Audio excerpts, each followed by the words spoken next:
肯定呢佢搶鏡頭，係咯。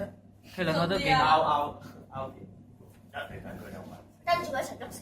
你可以唱。好長啊個前奏，跟節奏，跟節奏我哋。跟住一齊喐。個前奏。我哋咪要揈啊！跟節奏，跟節奏。問題嘅。啊？冇得我哋話。佢三，錯位。錯。你問錯。地位雖然重要，但係你乾豬。咁嘅你。沒有差。嚇！唔係啊，咁興奮都唱唔出啊！我唔記得點唱，你聽緊都唔記得點唱。好嚟嗰啲。膝頭先唱咗。嚇咁都估到，冇理由㗎。想像一下當你唔係哭追緊啊！好嚟。你 Nokia 手機影咗入錯。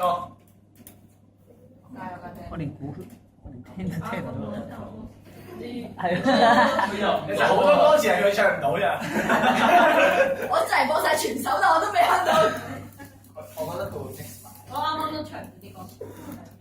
你唱得好好。而家嚟。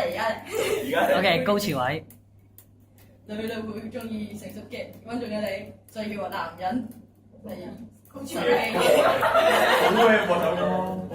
女人味。好多男人。我啱啱都係諗呢個啊。手機，又有人問你，踎喺度都可以諗。我就係自嗨咯。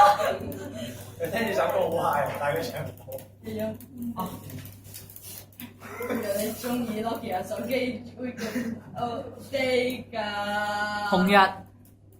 我啱啱講咗紅日㗎啦。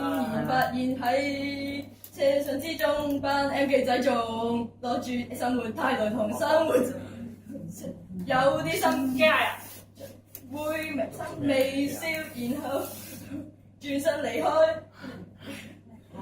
仲快記啊！佢放棄咗。你嘅。黐餐就唔記得個邊人觀眾嘅。可以咁低，佢一啲都唔係。佢腦咧係我個人都好快，但係咁揀啦佢。所以話沉穩同安全一啲嘢，有錢有地位都買唔到，而 Nokia 手機可以幫助你表現你獨特嘅個性同埋安全感，男人會欣賞你中意。點啊？使乜起勁啊？就完。走完都未估到。完啦。我完。